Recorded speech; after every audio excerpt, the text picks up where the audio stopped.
Welcome back for another deep dive.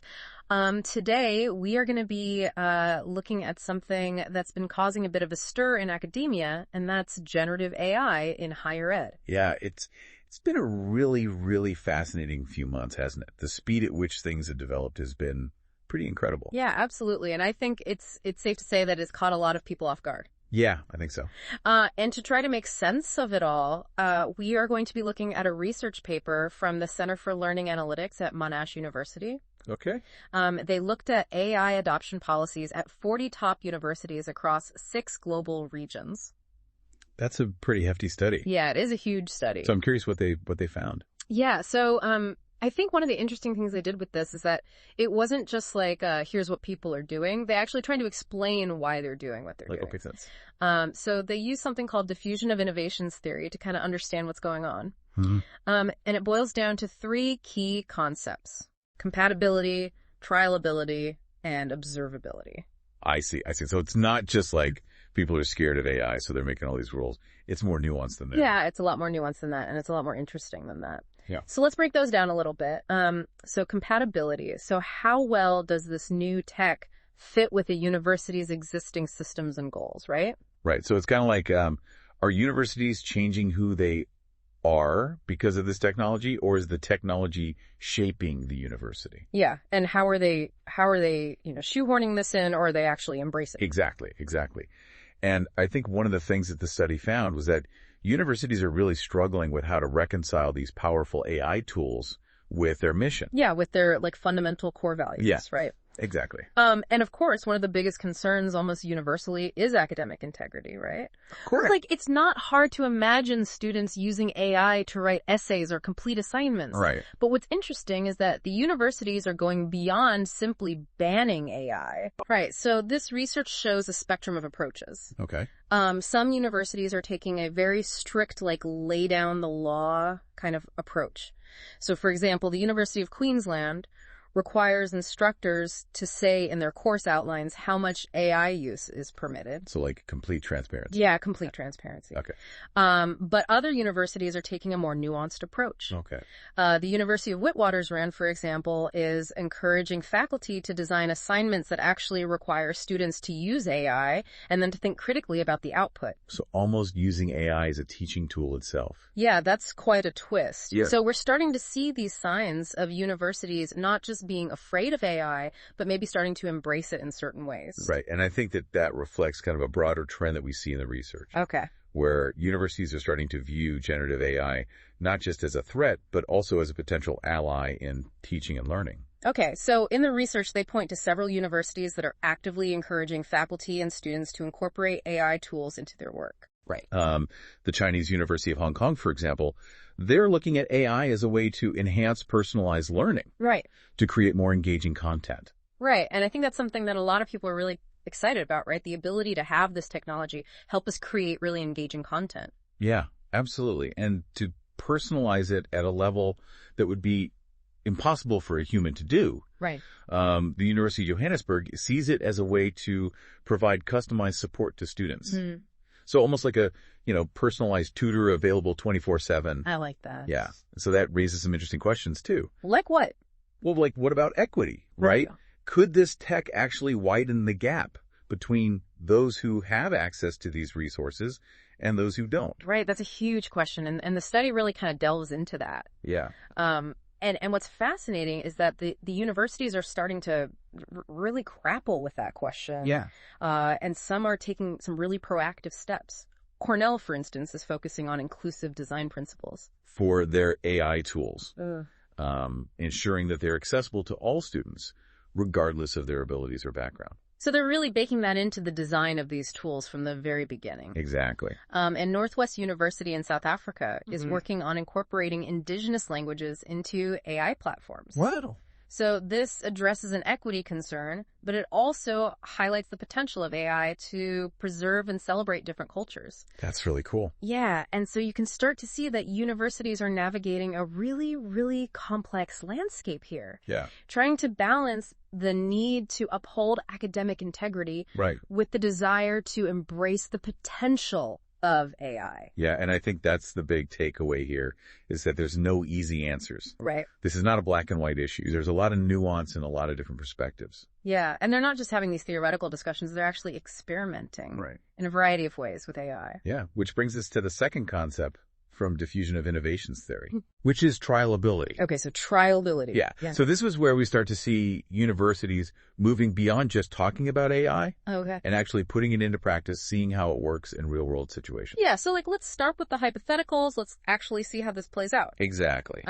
So the Pontificia Universidad Católica de Chile, they allow the use of AI for certain tasks, like debugging code or generating research ideas, but with clear guidelines and limitations. Okay, so they're not just saying, oh yeah, use it for everything. They're saying, use it for these specific things and here are the rules. Exactly, yeah. Okay. And a big theme that emerges from this research is transparency. Oh. Many universities, like the University of Chicago and the University of Auckland, are pushing for clear policy statements. Okay. Clear guidelines around AI use. So no more ambiguity about what's allowed and what's not? Yeah, it's all out in the open. Okay. And this transparency extends beyond policies. It also includes being upfront about the potential limitations and biases of AI. Right, so not treating AI as this kind of infallible oracle. Exactly. But as a tool that requires critical thinking. Yeah. And careful evaluation. So this is where things get really interesting and maybe a little bit challenging. Yeah, I can see that. For universities. Yeah. Right? How do we assess learning now? Yeah, if AI can write a decent essay in seconds, how do we actually measure, genuine understanding and skill and student work? Yeah, how do we know the student actually did it? Right. If a machine can do it so easily. And do it well. Yeah. Yeah, that's a tough question. It is a tough question. And one that a lot of people are grappling with right now. Yeah. And the research, I think, offers some really intriguing insights into how universities are starting to address that challenge and how they're thinking about assessment in a whole new way. Okay, well, that's a great place to stop for today. Yeah, sounds good. We will pick this up next time. We're going to be looking more at assessment and all the stuff that we just talked about. I'm excited. Yeah, me too. But for now, we're going to leave it there, and we will see you next time for the continuation of this deep dive. Sounds great. Okay, see ya. Bye. So, as we dig into this research, you start to realize that the responses aren't uniform. Right. There are some really, really fascinating regional differences in how universities are approaching this AI adoption thing. Okay, so let's take a little global tour here. What are some of the key differences that stand out to you? Well, in North America and Europe, the emphasis seems to be on innovation and academic freedom. Okay, so they're really kind of at the forefront of exploring how this tech can really transform teaching and learning. Yeah, they're the trailblazers, eager to kind of push the boundaries and see what this tech can do. So are they, thinking about the ethical implications of all of this as well, or is it just like full steam ahead? Well, they see AI as a tool to empower faculty and students. The University of Oxford, for example, is promoting AI literacy as a core skill for the future workforce. Almost like a new form of digital fluency. So it's not just knowing how to use the tools, but also understanding the implications, the limitations, the potential impact on society? Exactly. Okay. Cornell University is focusing on how AI can enhance critical thinking and problem-solving abilities. Okay. Skills that are going to be essential in this increasingly complex world we're living in. Okay, so thinking ahead. Yeah, thinking ahead, right. So the skills that are going to be needed for, jobs that don't even exist yet. Exactly. Yeah. So those are just a couple of examples from North America and Europe. But now what about Asia? Okay. Yeah. Are they taking a similar approach? Not entirely. While there's certainly an interest in innovation, the research suggests that Asian universities are placing a much higher priority on ethical considerations and regulatory compliance. Oh, okay. So a little more cautious. Yeah, perhaps a bit more cautious, more focused on ensuring responsible use and minimizing potential risks. And does that align at all with cultural values, or is that just kind of a coincidence? I think it does align with cultural values that emphasize collective responsibility and adherence to established guidelines. Okay, so it's not just about the tech itself, it's about how that tech fits into a broader societal context. Right, exactly. And so Nanyang Technological University in Singapore, for instance, is encouraging faculty to use AI, but within a framework that prioritizes academic integrity and ethical conduct.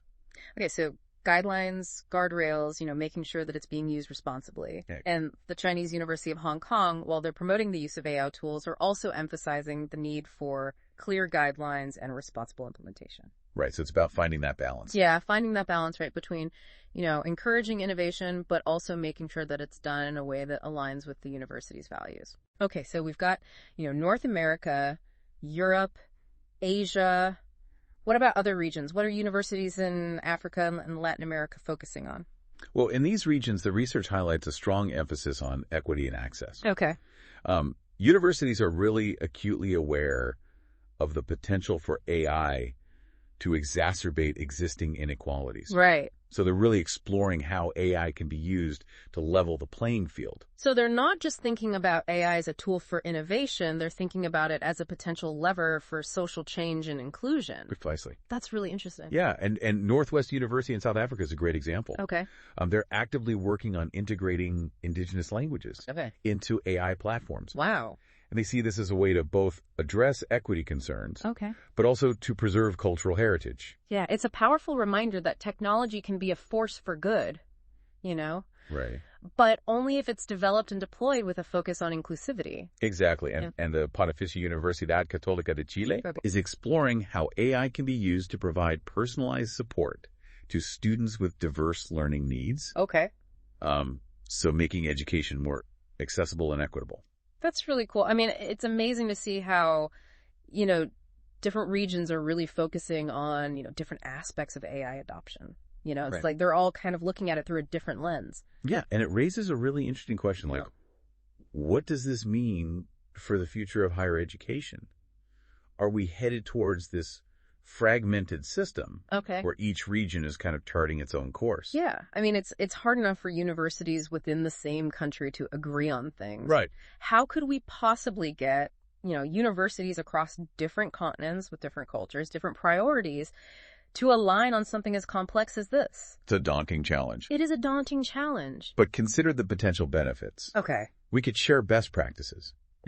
Develop common ethical frameworks, and really ensure that AI is being used to advance, the goals of education worldwide. Okay, it sounds ideal in theory, but is it even feasible? I mean, where would we even begin? Well, fostering cross-cultural dialogue is a good starting point. Okay. And the research we're discussing today is a great example of that. Mm-hmm. By analyzing policies from all these different universities across the globe, it helps us understand the different perspectives and priorities that exist. Okay, so by highlighting those differences, maybe we can start to identify common ground. Exactly. And work towards a more, inclusive and equitable vision for AI in education. It's not about erasing those differences. Okay. It's about finding ways to leverage them. Okay. To learn from each other. Okay. And create a global framework right. that respects diversity while upholding shared values. I love that idea. A global tapestry of AI and education woven together with threads of innovation ethics and a deep commitment to equity.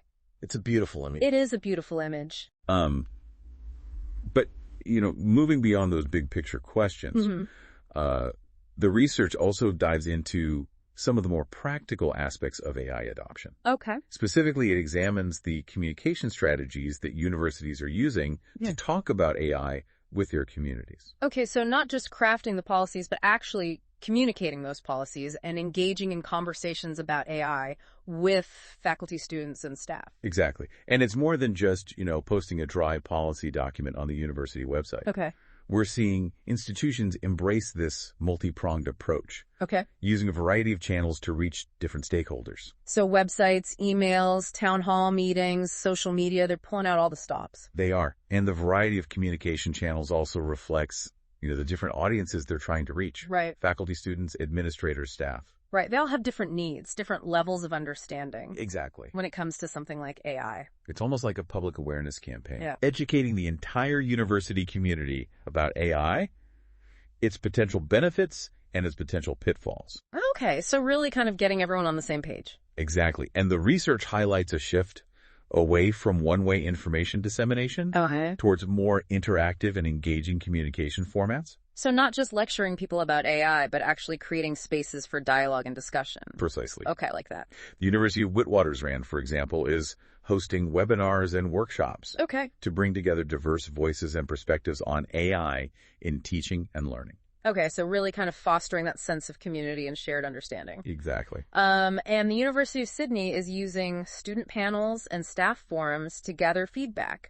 And to co-create guidelines for AI use. So it's not just top-down, it's a collaborative process. Yeah, it's really encouraging to see that universities are recognizing the importance of involving their communities in this process. Absolutely, and this emphasis on dialogue and collaboration is essential because, AI adoption isn't just a technological challenge. Right. It's also a social and cultural one. Right, it's about people. It's about people, exactly. And so all of this talk about communication and collaboration makes me wonder about roles and responsibilities. Yeah, who's ultimately in charge of this whole AI integration process? Is it faculty, is it administrators, or is it students themselves? That's a great question, and the research actually highlights a shift in how these roles are being defined. Faculty, for example, are increasingly being seen as guides and mentors, helping students navigate, the ethical and practical complexities of AI. So less like the sage on the stage and more like the guide on the side. Precisely. Helping students learn how to use these powerful tools responsibly. The University of Cape Town, for instance, is requiring instructors to explicitly state how AI can and cannot be used in their courses. It's about setting clear expectations and ensuring that students understand the boundaries of ethical AI use. So no more sneaking in an AI-generated essay and hoping the professor doesn't notice. Exactly. And then there are the students. Universities are really emphasizing their responsibility to use AI ethically and to understand its limitations. So it's not just about protecting academic integrity, it's also about empowering students to become, informed and discerning users of these tools. Exactly. The University of Edinburgh, for example, provides really detailed guidance on what ethical AI use looks like in practice. Students are encouraged to fact-check AI-generated content to avoid over-reliance on AI tools and to understand that these systems have biases and limitations. So they're being trained to be critical thinkers, not just in relation to traditional sources of information, but also in relation to this new wave of AI-powered tools. Exactly. And then, of course, we have administrators, the folks behind the scenes who are setting the stage, developing policies, providing resources, and ultimately making sure that all of this aligns with the university's overall mission and values. They're the architects of this new AI-powered learning environment, laying the foundation for responsible and ethical use. And do we see any interesting examples of how they're doing that? Yeah, so the American University in Cairo, for example, has created a central resource hub for AI, providing faculty and students with access to information support and guidance. So it's almost like a one-stop shop for everything AI related. Exactly. I like that. And some institutions like Yale University are taking on the challenging task of overseeing the procurement process for these AI tools. So they're ensuring that the tools being used on campus meet ethical standards and privacy requirements. So it's not just about adopting AI for the sake of innovation. It's also about making responsible choices that align with the university's values. Precisely. And all of this, the communication strategies, the evolving roles and responsibilities, it all points to the fact that we're entering a new era of teaching and learning. Yeah. It's a really exciting time to be in education. Yes. It feels like we're on the cusp of something really big. We are. But it also comes with a lot of responsibility. Well said. And speaking of responsibility, there's one more aspect of the research that I think you'll find particularly fascinating. It has to do with how AI is forcing us to rethink the very nature of assessment. It has to do with how AI is forcing us to rethink the very nature of assessment. Assessment. It feels like this is where the rubber really meets the road when it comes to AI in education, Right, like if AI can write a decent essay in a matter of seconds, how do we even know if students are actually learning? Right, how do we know if they actually wrote it? So this research from Monash University, it shows that generative AI is really pushing universities to fundamentally rethink what we assess and how we assess it. So it's not just about catching students cheating. It's about rethinking the whole system of assessment. It's almost like, remember the good old days when a multiple choice test or standard essay, felt like a sufficient measure of knowledge. Right. Those days seem like a distant memory now. Yeah. The game has definitely changed. And I think the research really points to a shift away from simply assessing the final product. Okay. Towards evaluating the entire process of learning. Okay, so not just looking at the essay itself, but considering the research, the critical thinking, the problem solving that went into it. Exactly. Okay. Monash University, for example, is encouraging instructors to, look beyond just that polished final product. Okay. And consider the steps the student took to get there. It makes sense if we're trying to assess skills that are uniquely human, right, that are, difficult for AI to replicate, then we need to design assessments that actually tap into those higher order thinking processes. Exactly. And the University of Adelaide is urging educators to create assignments that require, genuine student effort and creativity. Okay. The kinds of tasks that can't be easily automated. So things like, real world problem solving, critical analysis, creative projects, assignments that really require students to think for themselves. Exactly. And it's fascinating to think about how this shift in assessment also ties back to that idea of transparency. Right. We were talking about earlier, if students are using AI in their work, right, and universities are acknowledging that, right, then the assessment methods need to kind of reflect that new reality. So instead of trying to catch students using AI, right, it's about designing assessments where AI use is almost a given. Okay. But the focus is on how students are using it critically and ethically. So moving beyond this simplistic AI good or AI bad, right, and embracing a more nuanced understanding of how these tools can be integrated into the learning process. Exactly. It requires, I think, a whole new level of creativity and innovation from educators. Yeah. No more relying on those tired old assessment methods. Exactly. The research actually mentioned some really intriguing examples. Okay. Like incorporating, real-world problem-solving scenarios into assessments, or asking students to analyze and critique AI-generated content. So really pushing students to think critically about the information they're encountering, whether it's generated by a human or by a machine. Exactly. It's about fostering that mindset of lifelong learning and adaptability. Right. Skills that are going to be essential in this, AI-driven world that we're moving into. For sure. So what does all of this mean for the future of education? Are we headed towards a world where traditional exams and essays become obsolete? It's certainly a possibility, but I think it's more nuanced than that. Okay. I think some traditional forms of assessment might still have value, but they'll need to evolve and adapt to this new landscape. Yeah, perhaps we'll see a more diverse assessment toolbox. Right. With a mix of traditional and innovative methods, right, each tailored to the specific learning objectives and the evolving capabilities of AI. It's an exciting time to be in education. It is an exciting time. We're really on the cusp of a major paradigm shift. Yeah, we are. And the way we assess learning is right at the heart of it.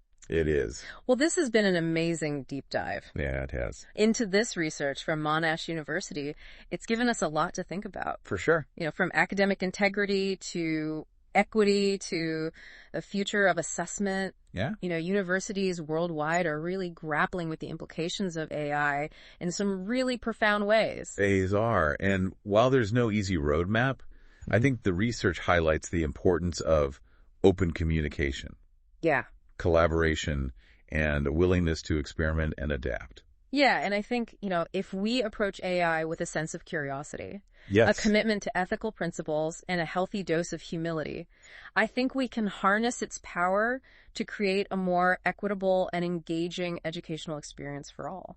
I couldn't agree more. Well, thank you so much for joining me on this deep dive. It's been a pleasure as always. It's been fun. And for you, dear listener, as AI becomes more deeply integrated into our lives, how do you think it will change your own learning or work in the years to come?